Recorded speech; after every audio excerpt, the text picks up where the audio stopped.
Olá para vocês, nossos seguidores. Eu estou muito feliz hoje. O nosso Érica Anima Conversa tem a presença dessa amiga. Eu digo que é minha amiga, a gente trabalhou juntas e eu tenho assim muita, mas muita admiração. Michele Vale, assistente social, professora universitária, pesquisadora, escritora, é muita coisa. Muita coisa. Mãe, né, militante. A gente vai falar também sobre a causa, né, essa causa tão importante que a gente vai trazer para vocês. Então fica ligadinho nessa live porque ela é muito boa e ela vai trazer muita informação. Michele, muito obrigada por estar hoje com a gente aqui no Convergente. Obrigada, Érica, eu que te agradeço pelo convite e parabéns também por você estar sendo essa mulher incrível, empreendedora e visionária. Muito obrigada pelo convite. Gente, para a gente começar a conversar hoje, o nosso tema ele vai falar sobre esse universo feminino, mas falando sobre política. Muitas vezes no imaginário, no dia a dia, quando se fala sobre política, sobre político, né, se vem logo a imagem de um homem e a gente vê que também não é por aí. A mulher ela está nesse espaço. E uma das coisas que eu lembrei, que eu pensei, eu tenho que trazer a Michele, porque você é uma amazonense. Você é daqui, da nossa terra, e você, no seu mestrado, na UFAM, foi no programa Sociedade e Cultura, você veio enveredando pelo caminho de pesquisar sobre a política. Eu acho muito interessante a gente entender um pouco da história, porque a gente consegue compreender as coisas que estão acontecendo nesse exato momento. E você escreveu um livro, né, falando sobre mulheres no poder. Esse livro é sobre o protagonismo de Eunice Miquiles, a primeira senadora do Brasil. Então, fala um pouco para a gente sobre essa experiência, essa trajetória, esse caminho que você trilhou. Então, Érica, eu não caí de paraquedas no meu tema, né? Eu digo que em alguns momentos o tema, quando eu acho que ele, às vezes, quando ele te escolhe. Então, esse tema ele me escolheu. Eu já trabalho sobre as relações de gênero há mais de 11 anos, isso desde da minha graduação.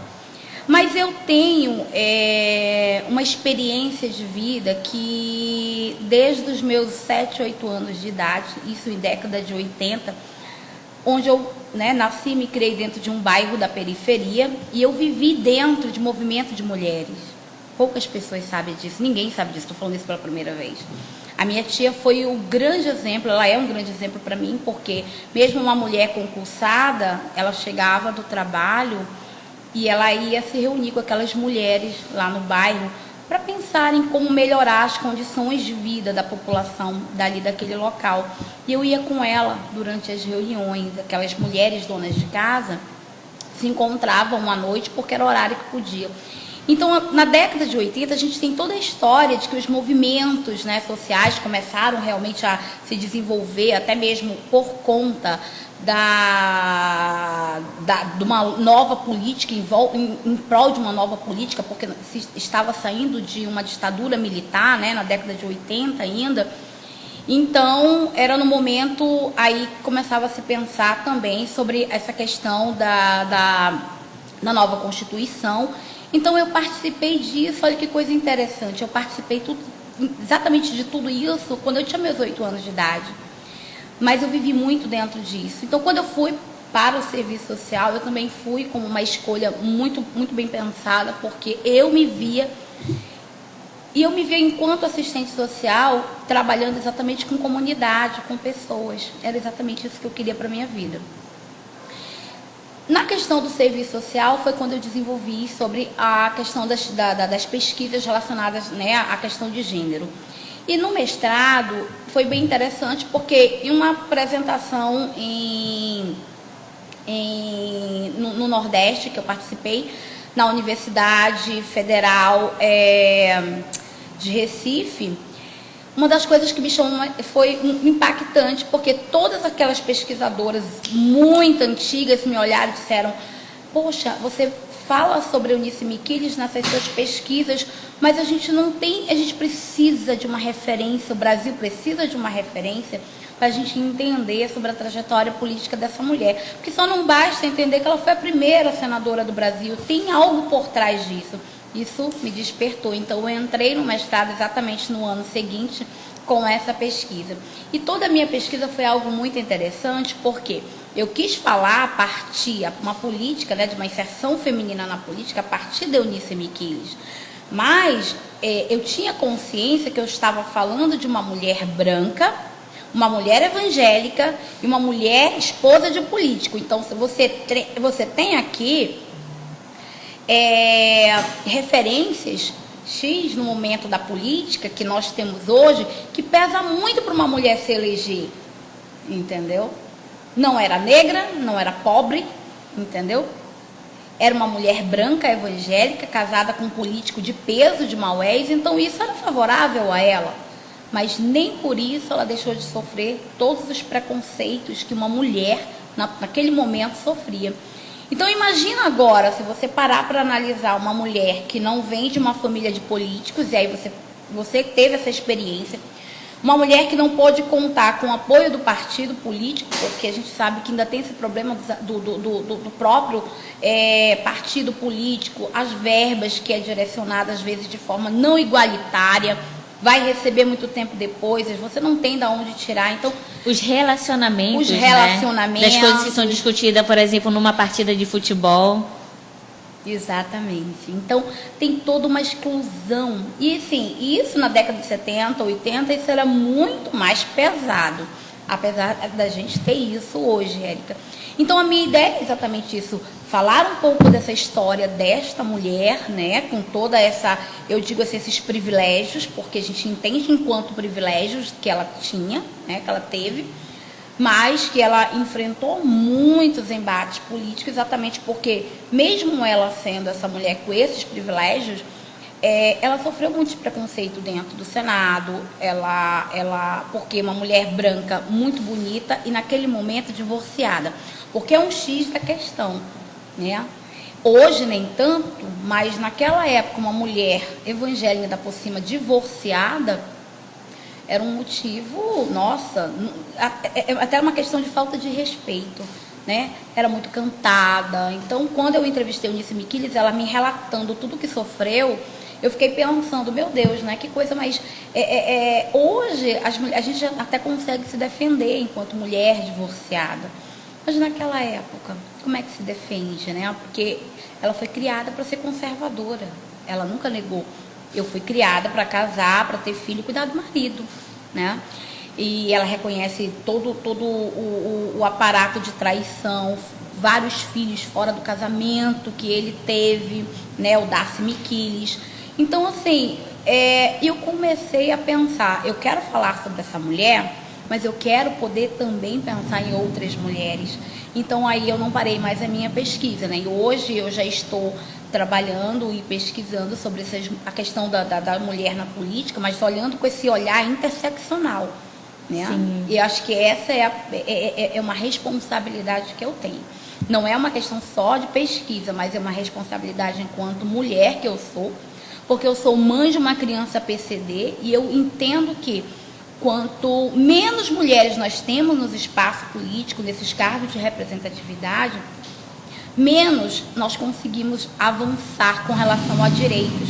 Porque falar sobre mulher, representatividade feminina, nós estamos falando de uma luta por igualdade. Não é uma questão de que as mulheres querem ultrapassar em termos quantitativos os homens. As mulheres, elas querem estar em caráter de igualdade. Então, essa é uma luta que eu trago na minha escrita, por quê? Porque cada um luta de uma forma que pode, e eu preciso lutar através da minha escrita, através da minha pesquisa e da minha voz, onde eu consigo conversar, onde quando eu vou para uma comunidade, incentivar novas mulheres, porque a gente precisa muito disso, Érica. O que a gente percebe hoje? Que a questão da mulher na política é muito cultural. A baixa representatividade, ela é cultural. Eu estava verificando umas séries e comecei a pensar sobre isso.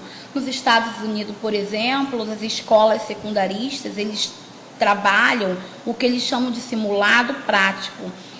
pegando alunos para trabalhar simulados na área do direito. Nossa, saído do ensino médio, você deve querer estudar o quê? Advocacia, vai fazer direito. Tirando aquele da área do jornalismo. E por que nós não temos aqui também? Nós não incentivamos as nossas meninas a gostar da política.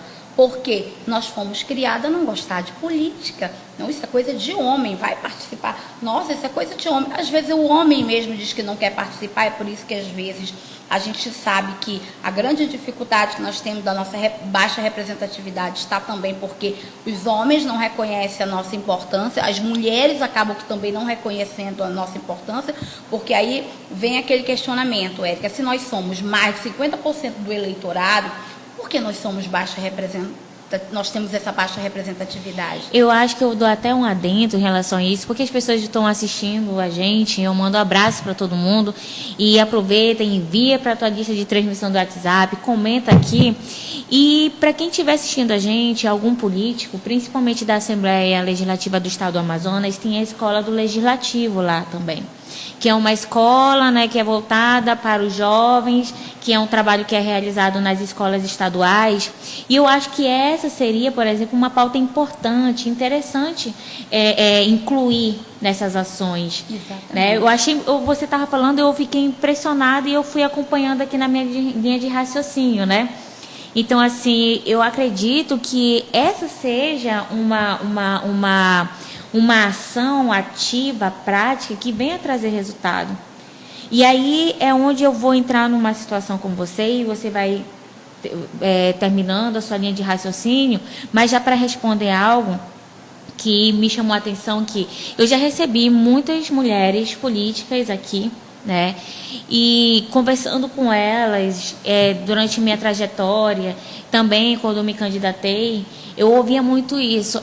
Porque o homem tem mais pulso. Como se o homem ele já tivesse um checkmate, um checklist de que eu posso, eu consigo, e a mulher ainda nessa visão de um sexo frágil. Como se ela fosse a influenciada, como se ela não tivesse... A gente precisa de quê? De força física, mas a mulher ela também pode desenvolver essa força física se ela, né, se colocar disciplinadamente para poder trabalhar a questão física. Mas o que me chama a atenção, e gostaria que você pudesse explorar para a gente, que está no seu livro, e que me deixou muito curiosa, é alguns pontos específicos que a ex-senadora, né, a Michele, ela traz, a Eunice traz no discurso dela, sobre algumas práticas de preconceito que ela recebeu, né, de discriminação. E isso eu penso, porque se a gente pensar hoje na Câmara Municipal, o estado do Amazonas é um estado que menos elegeu mulheres. Né?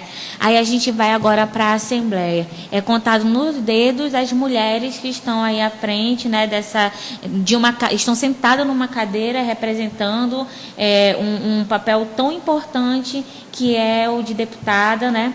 E aí você vai seguindo, vai para o Senado. É da mesma forma. Então, traz assim um pouco da tua contribuição científica, dessa análise do discurso da Eunice, né, com a realidade que a gente vive no Amazonas. Então, Érica, naquela época, é uma coisa que nos chama muita atenção, né? Quando eu falei um pouquinho no meu livro, eu falo um pouquinho sobre essa questão da edumentária.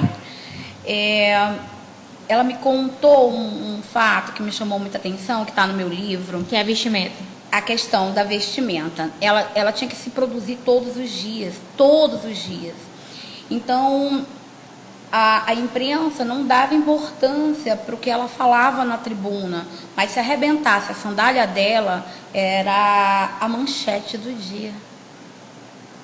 Sandália da senadora Eunice Miquilha arrebenta no plenário. Você está entendendo? E aí, uma das coisas que me chamou muita atenção, a fala da Eunice, pontual, quando ela disse: um dia eu me atrasei para chegar para uma votação, porque eu tinha que estar fazendo a unha todos os dias, eu tinha que estar puxando o meu cabelo todos os dias, dormia com bob na cabeça todos os dias, todas as noites. E quando eu cheguei, um colega senador deu um grito e me disse: você não tinha que estar chegando atrasada, pois nós temos compromisso, por isso que aqui não é lugar de mulher. Então ela se recolheu. Ela ficou quietinha, então outro colega disse: minha filha, não faça isso. Você é tão senadora quanto ele. Sabe essa palavra, você é tão igual quanto o outro? É o que a gente precisa entender. Por que eu tenho que ser diferente, eu tenho que aceitar ser diferente por conta da minha condição biológica, sabe? Por conta de que essa cultura, sabe, do machismo me impõe que eu tenho que ser o sexo frágil, que eu tenho que sentar, cruzar as pernas, porque eu tenho que estar perfeita, sabe? Então essa questão da vestimenta dela era muito cobrada. E é uma das coisas que nos chama a atenção mesmo, porque hoje em dia é isso. Qual é a peça-chave de uma mulher na política, de uma senadora, de uma deputada? É um blazer para simbolizar que aquilo, porque o blazer ele é muito masculino, né? Hoje a gente usa um blazer para ficar elegante e tal, mas você pode usar um vestido, você pode, né? Mas naquela época era uma das coisas assim que a mulher ela precisava seguir muito essas normas, sabe? Tanto que na época os grandes nomes da alfaiataria, né? O Clodovil, por exemplo, as clientes dele eram as mulheres da política e as esposas lá dos grandes políticos. Por quê? Porque era tudo pensado para o momento, e o momento que a gente fala, um momento machista, você está entendendo? Sim. Então essa coisa de o sexo frágil, é exatamente isso, é como nos colocam. Essa questão da menina que não se interessa pela área das ciências humanas, porque ela quer enveredar pela área da engenharia, mas muitas vezes ela é tolhida porque o seu pai diz: não, minha filha, você tem que estudar para ser professora, para você ser enfermeira. Ela pode ser enfermeira, ela pode ser assistente social, ela pode ser professora, mas desde que ela queira, você está entendendo? Então essa coisa de você entender os preconceitos, ele acontece, ele é estrutural, né, Érica? Primeiro a gente tem que parar para pensar e entender que é estrutural, não é só dentro da nossa casa. É verdade. Mas ela é dentro da nossa casa, mas ele vem de fora também, né? A estrutura política é machista, a nossa estrutura familiar, apesar de ser muito menor, ela também é machista, e quebrar com esses paradigmas não é uma tarefa muito fácil, porque se você parar para pensar dentro de uma família, você pode ter uma pessoa que pense diferente, mas basicamente todos os demais, inclusive mulheres, também pensam de forma machista. Então, você está vendo a dificuldade que é. Eu vou colocar isso para você falar um pouco e trazer a sua análise sobre um episódio que a gente viveu recentemente aqui no estado do Amazonas, quando a deputada Joana Dark, né, foi para a Assembleia Legislativa, voltou após o recesso, né, que ela entrou por conta da licença maternidade, e ela estava com um bebê mamando, né? E aí ela deixou os seios expostos para a criança mamar. E isso trouxe uma comoção na internet. Inclusive mulheres questionando, a população ficou incomodada, mas não positivamente, mas negativamente. Né? Não se pensou que aquele ali era um direito de amamentar, né, da criança, dela como mãe, de estar ali. E isso trouxe uma discussão muito ferrenha realmente. E a gente vê que a gente está no século XXI. Quando você falou sobre a Eunice, né, você está falando sobre um determinado momento da história. E a gente está agora nesse atual. Como que você percebe isso? Como que você interpreta esse fenômeno? Então, com a questão do fato, é uma das coisas que eu vejo que até o nosso direito de ser mãe, ele muitas vezes nos é tirado, né? Porque eu mesma já sofri um preconceito enquanto profissional de serviço social em uma empresa, né, privada, onde eu ia prestar consultoria. E o próprio, a pessoa do recrutamento, ele só focou em me perguntar o fato: com quem vai ficar seu filho? Eu respondendo todas as outras coisas, ele só focando a questão do meu filho. Enquanto quem estava competindo comigo era um rapaz, muito bem qualificado, não estou desmerecendo o meu concorrente. Entendi. Mas muitas coisas ele realmente ainda não tinha como experiência. Me era favorável em algumas coisas, mas ele sempre focou durante a entrevista o fato de eu ser mãe. Então, para você ver, uma condição natural nossa, sabe? E também como direito nos está sendo tirado. Porque o ato de amamentar é um ato de vida, é um ato de amor, entendeu? E aí a gente vive numa sociedade de um falso moralismo muito grande, porque desde que eu me entendo por gente, por exemplo, a gente vê as grandes modelos, né? Luma de Oliveira, por exemplo, desde que eu me entendo por gente, Luma de Oliveira desfilava com seios à mostra. Quem era Luma de Oliveira? Ah, porque era grande modelo, entendeu?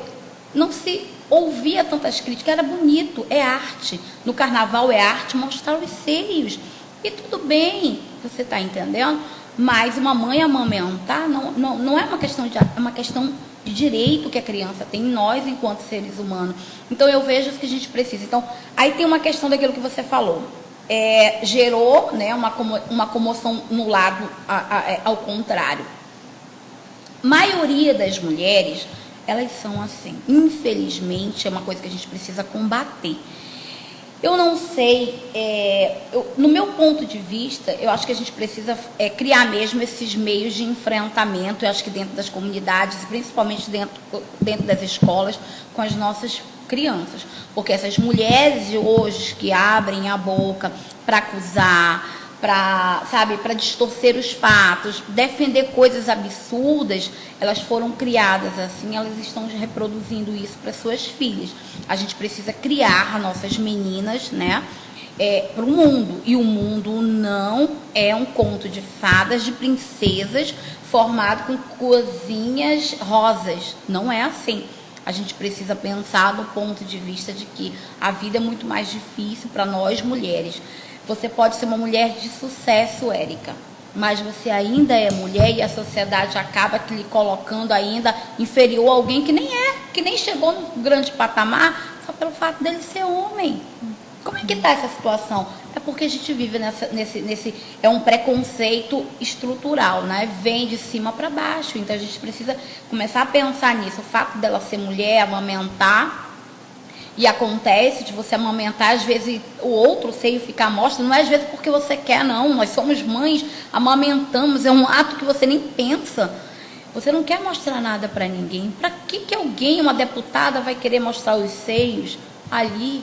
Uma necessidade, mas aí você vê que a maioria, a gente vê, e se você parar para pensar, a gente tem pesquisa que comprovam que a maioria daqueles comentários que são preconceituosos vem de mulheres. E isso que nos deixa muito triste. É importante a gente ressaltar aqui que nós não estamos falando sobre o desempenho da parlamentar. Não. Nós não estamos, por exemplo, a gente também tem a deputada Maiara Pinheiro, ela também está grávida, né?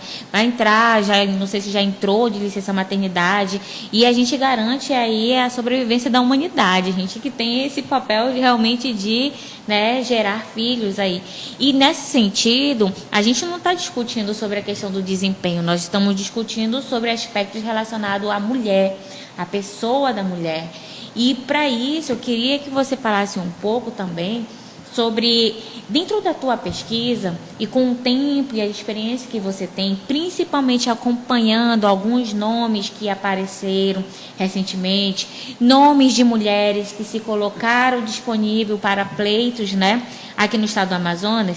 Hoje, como é que você avalia o perfil dessas mulheres que tem colocado o seu nome e que está como política no estado do Amazonas? Tem alguma Eunice Miquiles, né? O que está faltando? Ou realmente ela já possui algum elemento e o preconceito realmente é que tem deixado um pouco de lado? A gente viu que se a gente for falar sobre um nome de mulher hoje mais recente, também tem o da Alessandra Campelo. Ela está agora na Secretaria de Assistência Social, ficou como deputada, a gente está aí verificando se vai vir para a reeleição ou não, mas eu vejo que falando sobre essa expertise no âmbito político, a Alessandra ela já tem um tempinho já conseguindo se manter, né, se reeleger. Então a gente está falando agora sobre esse tipo de disputa, né, de poder. entre um político homem e uma política mulher, e ela tem se mantido. Então, fala um pouco sobre essa situação aí. Olha, isso me chama muita atenção. Eu acho pertinente essa tua pergunta, porque vai de encontro àquelas acusações de que a mulher não tem artimanha, a mulher não tem inteligência, a mulher não tem capacidade para estar na política.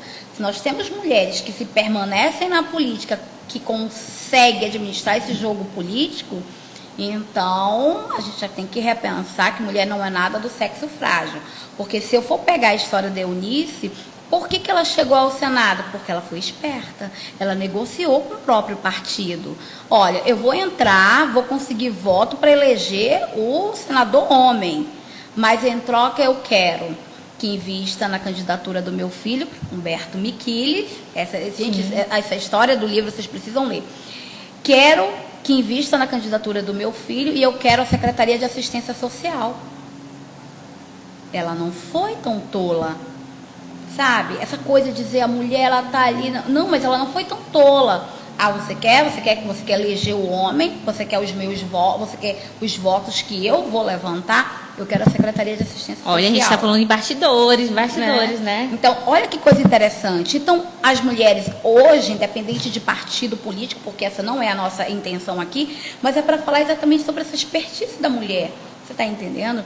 Que ela sabe jogar também. Ela não é burra. Você está entendendo? Agora, olhando um pouquinho sobre a questão da representatividade, não só numérica, né? Porque isso é muito importante a gente falar também. Porque mas a gente tem que falar essa questão qualitativa. Bom, na eleição anterior para o cargo de vereança, me chamou muita atenção. Exatamente porque, assim, eu vi muitas mulheres muito bacanas. E eu realmente estava muito animada. Eu tenho certeza que não foi só eu estava muito animada, porque a gente realmente ia ter representatividade feminina e não só quantitativa. Mas eu estava muito feliz porque mulheres que vieram da periferia, que estavam conhecendo a realidade do povo, entendeu? E você sabe do que eu estou falando, porque estar ali conhecendo a realidade do povo uma noção totalmente diferente. A gente né? viu a bancada coletiva, que foi uma surpresa, mas depois uma decepção, né? A bancada coletiva que sabe, que entrou, que estava ali e de repente você, por conta, né, de toda essa questão numérica, estatística e desigual. Exatamente, isso aí é uma estratégia também que precisa ser vencido aqui, né? Que as meninas não conseguiram e elas tiveram uma votação. Foi mais de 7 mil votos? Gente, foi. E gente que entrou, homem, com menos da metade dos votos que elas receberam. Você está me entendendo o que isso causa revolta enquanto mulher? Por quê? Porque eu conheço essas meninas. Eu conheço a luta dessas meninas, entendeu? Então, aí a gente vai falar sobre a questão da atualidade. Então, a gente tem quem? Mulheres que já tiveram experiência no campo político. Nós temos mulheres que já estão ali há muito tempo. Acho que a gente tem agora a Carrate, que tem uma experiência, né? Conceição Sampaio também, né? E aí a gente tem, quer dizer, essas mulheres que já têm uma trajetória. Mas a gente precisa pensar também que as novas que entraram, elas são quem? Mulheres brancas, evangélicas, que pertencem à elite política do nosso Estado. Então, a representatividade feminina em quantitativa a gente tem baixa, mas nós temos, né? E a representatividade, de fato, levando em consideração a mulher negra, a mulher índia, a mulher ribeirinha, você está me entendendo? Movimento LGBT, será que eles se sentem representados? Você está me entendendo? Então, a gente precisa pensar do ponto de vista dessa representatividade, mas de uma forma mais abrangente, não só quantitativa. Porque aí a gente cai no erro também de achar, não, está tudo bem, porque só basta ser mulher. Não basta só ser mulher. Precisa encarar, sabe, os anseios da sociedade. Porque nós somos mulheres, Érica, mas nós somos mulheres e temos anseios, realidades diferentes. E é isso que acontece. Existem os movimentos de diversos segmentos que não se sentem representados. Então, é isso que eu penso.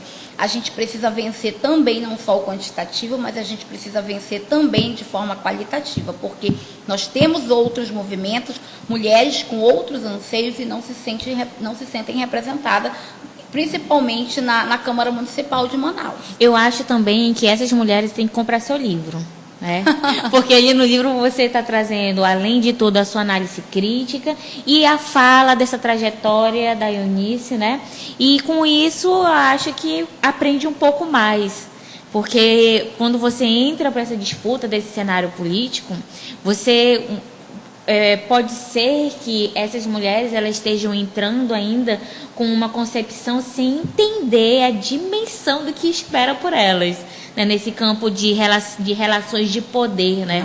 Hoje a gente tem um nome que a gente imaginou que seria cotado para cargos, né, de prefeitura ou de governo, que é justamente da Carol Braz. A gente aí também já está verificando como que está esses bastidores da política, se a Carol vai vir ou não disputar algum pleito, mas eu vejo assim ela bastante atuante, né?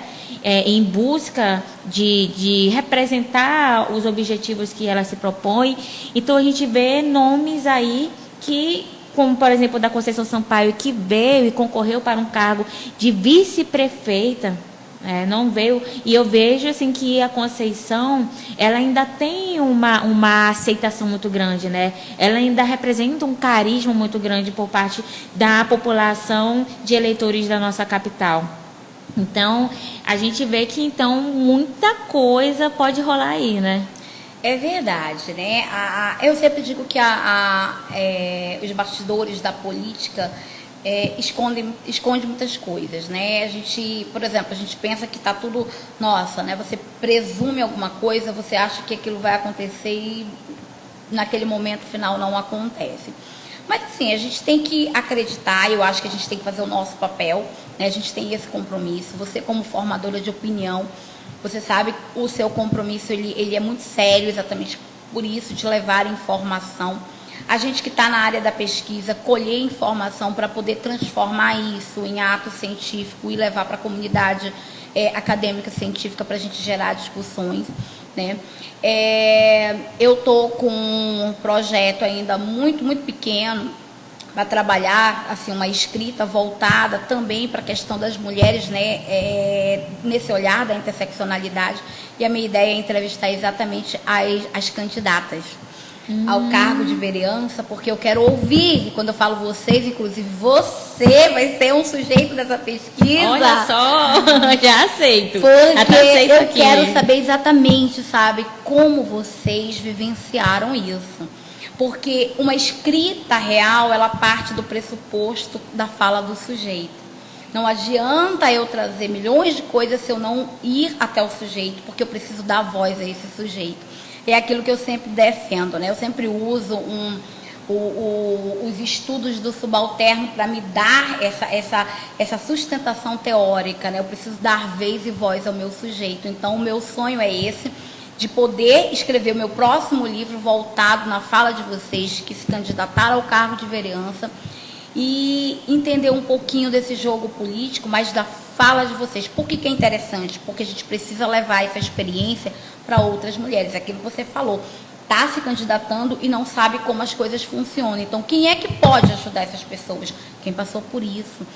A gente precisa levar essa informação, tá me entendendo? E aí a gente vai acompanhando esse desdobramento da política aqui no estado do Amazonas, verificar, né, que a gente tem, sabe a trajetória da professora também, que é deputada Terezinha Ruiz, né? Temos também que assumiu, que estava como suplente, assumiu, que é a deputada Nesme Aziz. Então, quem vai conseguir se reeleger? Vai vir algum nome aí que a gente não está citando aqui? Então, a questão é saber daqui a 5 a 10 anos, quem será um nome que se destacará, que será protagonista para vir concorrer, por exemplo, para o governo do estado do Amazonas? Qual seria essa mulher, né? Então, muita coisa vai rolar.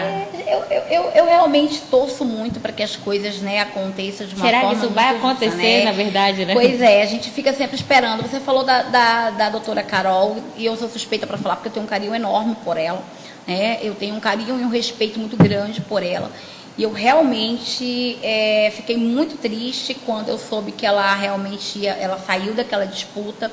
Mas eu acho que ela foi muito madura, né? Naquele momento ela teve uma maturidade incrível de obter mais experiência, de conhecer melhor o campo para pensar de uma forma. E ela tem feito um trabalho incrível. Ela já tem um protagonismo, isso é muito bacana, porque a doutora Carol ela já tem um protagonismo muito legal com relação a isso. E por ser defensora pública e principalmente voltado muito para essa área da mulher, isso é um fator relevante para nós mulheres, entendeu? E aí eu falando aqui mais como mãe, que eu sou, a Michele mãe, eu que faço parte de vários grupos de mães, por exemplo, a gente tem os nossos anseios enquanto mães para os nossos filhos e até para nós mesmos, enquanto mulher e mãe, né? Mas se quem elabora as leis é quem está lá em cima. Se nós não colocarmos, não elegermos pessoas que pensem em como nós mulheres pensamos, em como nós, né, mães pensamos, nós não vamos conseguir esses direitos. Você está entendendo? Sim. Então essa é a ideia, que pessoas que nos representem estejam lá nos representando exatamente para atender os nossos anseios. Então a gente vai finalizando por aqui, mas a gente não vai deixar de mandar um abraço aqui para Francenilda Galberto. Ela diz assim, ó, a identidade é algo que precisa ser pensado também, o que nos distancia e nos aproxima. Então, assim, a Fran deixou aqui, a gente tem aqui, eu acho que é a Nicole Fernandes, ela falou, construir um partido requer muita astúcia e paciência. Nicole, sujeito da minha pesquisa. Ó, Maria Ruth também, a Ruth que já veio aqui com a gente, no Convergente, um abraço. Amigona. Então, a gente tem o André Pascoal, as pessoas acompanhando, um abraço para todo mundo. E muito obrigada, Michele. Eu quero já colocar um outro convite aqui, posteriormente, principalmente quando esse pleito se iniciar, para a gente ir discutindo sobre política, discutindo sobre o cenário, né, política e os desdobramentos. Então, a gente agradece imensamente sua presença aqui. Foi muito boa, é uma aula realmente, né, quando fala sobre política e fala sobre esse aspecto feminino. Eu que agradeço, Érica. É sempre muito gostoso estar aqui com a Érica, gente. Eu acho que assim, eu já estou para me mudar aqui para o portal, porque é muito bom. A Érica é uma pessoa muito querida e eu te parabenizo por esse teu trabalho. E, novamente, obrigada pelo convite, gente. E quem quiser ter acesso ao seu livro, tem que procurar onde? Então, aqui em Manaus, eu não sei se eu vou fazer uma propaganda da gente ter na Livraria Nacional. Tá? Que é uma livraria da gente, daqui né, da nossa gente. Então, na Livraria Nacional deve ter alguns exemplares, porque no dia do meu lançamento, muitos foram vendidos, graças a Deus. Graças a Deus. E pode pedir direto da editora Apres, né? E é muito bacana, porque, graças a Deus, esse livro tem tido uma boa aceitação. Pessoas do sul do país têm encomendado o livro para ministrar aulas dentro. Inclusive, a gente tem uma professora da UNB que pediu o livro exatamente para discutir política na aula dela de pós-graduação. Então, isso é muito bacana, muito legal. E pode procurar lá na Livraria Nacional e qualquer coisa, estamos aí. É isso aí. Então, Convergente, vem com a gente. Aqui a gente atua no ponto incomum da política.